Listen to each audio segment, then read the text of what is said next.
하나님 말씀은 시편 119편 17절에서 24절까지 말씀입니다. 저와 여러분이 한 절씩 나누어서 교독합니다. 주의 종을 후대하여 살게 하소서. 그리하시면 주의 말씀을 지키리이다.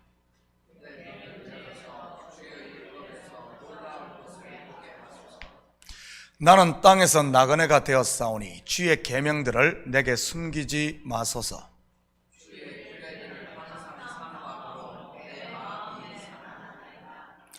교만하여 저주를 받으며 주의 계명들에서 떠나는 자들을 주께서 꾸짖으셨나이다.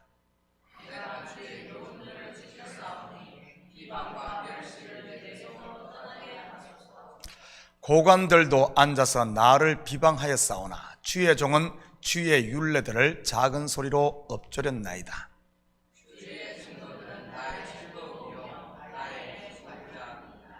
아멘. 좋은 아침입니다. 시편 119편은 한 연이 8절씩 해서 총 22연으로 된 답간체 형식의 시라고 했습니다.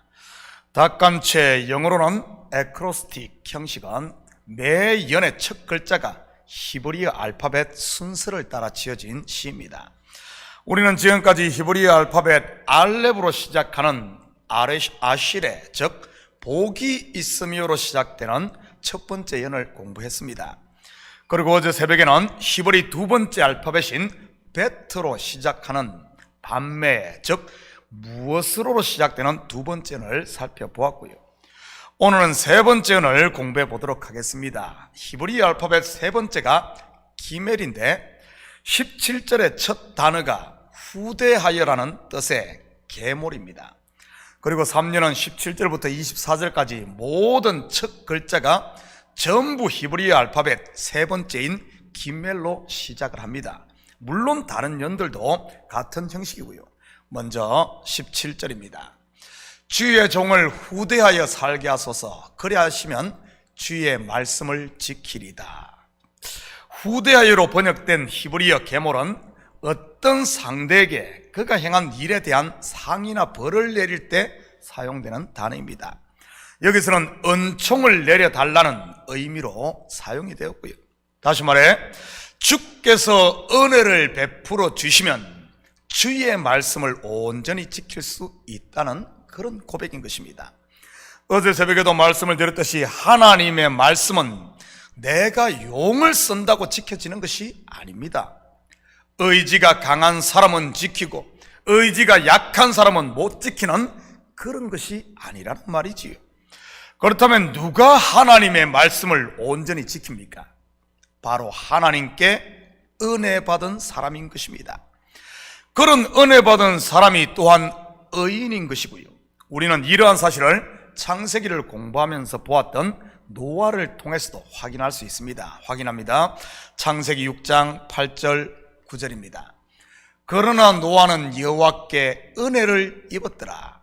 이것이 노아의 조건이라. 노아는 의인이요 당대의 완전한 자라. 그가 하나님과 동행하였으며. 노아가 의인이요 당대의 완전한 자로서 하나님과 동행했기 때문에 은혜를 입은 것이 아니라 그가 여호와께 은혜를 입었기에 의인이 되고 하나님과 동행했다는 말입니다. 아브라함이 갈대아 우르에서 부름받은 은혜를 입었기에 하나님의 말씀에 순종한 것이고요.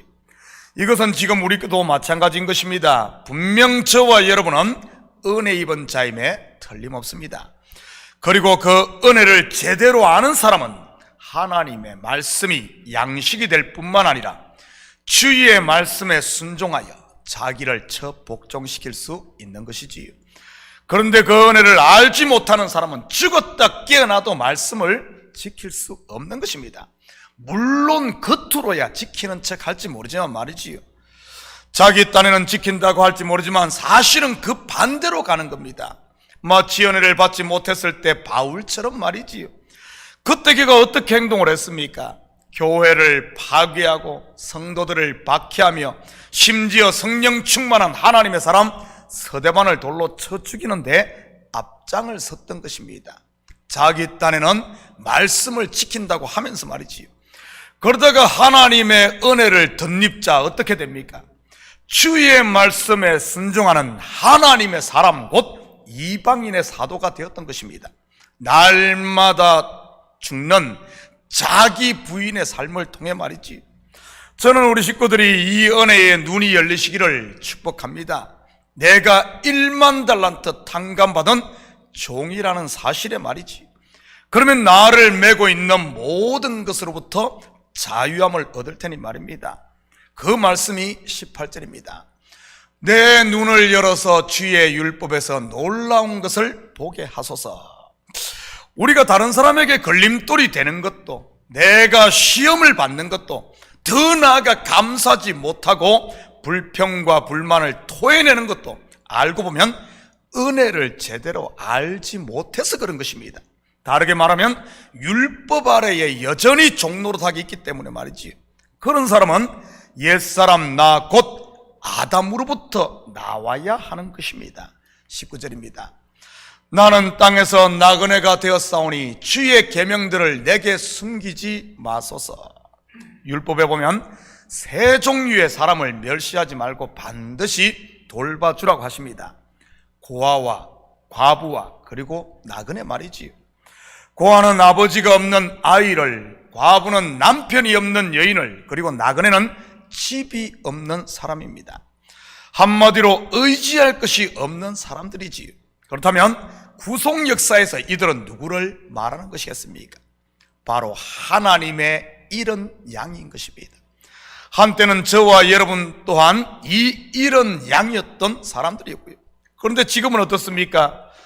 이 땅에서는 의지할 아버지가 없음을 알았기에 참 아버지이신 하나님이 나의 아버지가 되셨고, 율법의 거짓 남편이 죽었기에 진리이신 예수 그리스도가 나의 남편이 되셨고, 이 땅의 집을 팔아버렸기에 돌아가 안식할 하늘 집, 곧 성전이 된 것입니다. 한마디로 말하면 율법을 통해 나의 벌거벗음이 드러났다는 말입니다. 죄인임을 안 것이지요. 그러자 의의 가죽옷이 하나님으로부터 입혀진 것이고요. 아버지가, 남편이, 그리고 하늘 집이 생긴 것입니다. 그렇다면 여기서 나는 땅에서 나그네가 되었다는 의미가 무엇이겠습니까? 내가 죄인임을 알았다는 말입니다. 그럴 때 주어지는 것이 무엇입니까? 얼라리 끌라리입니까? 물론 세상은 죄인에게 손가락질을 하며 돌로 치려고 합니다. 간음 중에 잡힌 여성에게 했듯이 말이지요. 그런데 예수님은 이 여인에게 어떻게 하던가요? 요한복음 8장 10절 11절입니다. 예수께서 일어나사 여자 외에 아무도 없는 것을 보시고 이르시되, 여자여 너를 고발하던 그들이 어디 있느냐? 너를 정죄한 자가 없느냐? 대답하되 주여 없나이다. 예수께서 이르시되 나도 너를 정죄하지 아니하노니 가서 다시는 죄를 범하지 말라 하시니라. 정죄하지 아니하노니 죄사함의 의의 옷, 곧 가죽옷을 입혀주신 것이지. 이 가죽옷의 은혜를 입은 사람이 죄를 이길 수 있는 것이고요. 은혜 받은 성도가 말씀을 지킬 수 있다는 말입니다. 21절입니다. 교만하여 저주를 받으며 주의 계명들에서 떠나는 자들을 주께서 꾸짖으셨나이다. 누가 교만한 자입니까? 돈 좀 있다고 의시되는 사람입니까? 조 많다고 깝죽대는 사람일까요? 물론 그럴 수 있습니다. 그런데 성경에서 말하는 교만한 사람은 은혜를 모르는 사람을 말하는 것입니다. 스스로의 의로 하나님이 되어버린 사람들 말이지. 그래서 이런 사람들은 다른 사람을 정죄하고 판단하며 자기가 모든 것을 주장하려고 하는 것입니다. 주께서 꾸짖으셨나이다. 무슨 말입니까?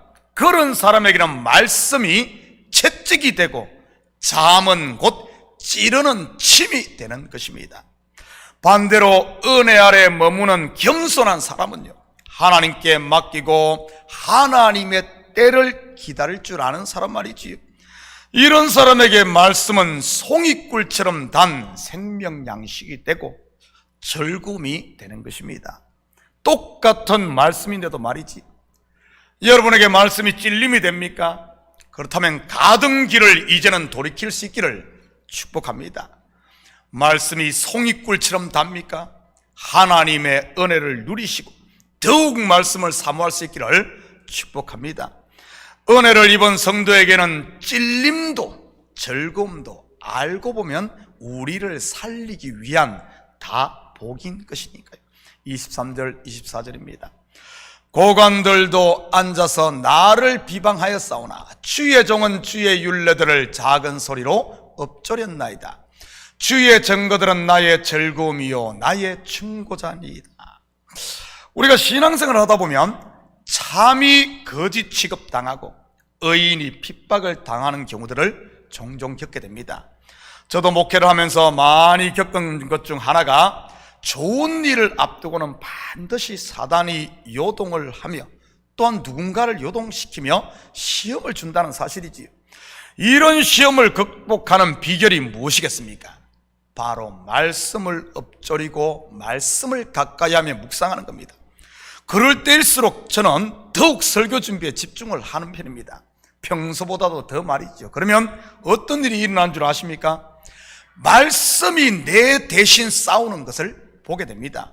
다시 말해, 말씀이 거짓을 다 드러내고 말씀이 갈 길을 제시하며 이 말씀이 어둠을 몰아내는 것 말이지. 그리고 성도들 또한 말씀으로 참과 거짓을 분별하는 것을 보게 됩니다. 제가 일일이 찾아다니며 설득하지 않아도 말이지. 그럴 때는 저도 하나님의 말씀이 살아있음을 다시 한 번 더 경험하고 또 실감하게 되는 것입니다. 히브리 4장 12절 13절입니다. 하나님의 말씀은 살아있고 활력이 있어 좌우의 어떤 금보다도 예리하여 혼과 영과 및 관절과 골수를 찔러 쪼개기까지 하며 또 마음의 생각과 뜻을 판단하나니 지으신 것이 하나도 그 앞에 나타나지 않음이 없고 우리의 결산을 받으실 이의 눈앞에 만물이 벌거벗은 것 같이 드러나느니라. 사람은 속여도 하나님은 속일 수 없는 것입니다. 저는 우리 식구들 모두가 손에 칼이 아닌 입의 말씀의 검 곧 하나님의 말씀을 가질 수 있기를 축복합니다. 하나님의 말씀을 엎조리고 묵상함으로 말이지요. 그래서 내년 한 해는 축복의 통로를 막고 있는 이런 모든 돌들을 좀 굴려내고 이제는 하늘의 복과 땅의 복을 마음껏 받아 누렸으면 좋겠습니다. 남들이 복을 받아 즐거워할 때 혼자만 바깥 어두운 데서 울며 이를 갈지 마시고요.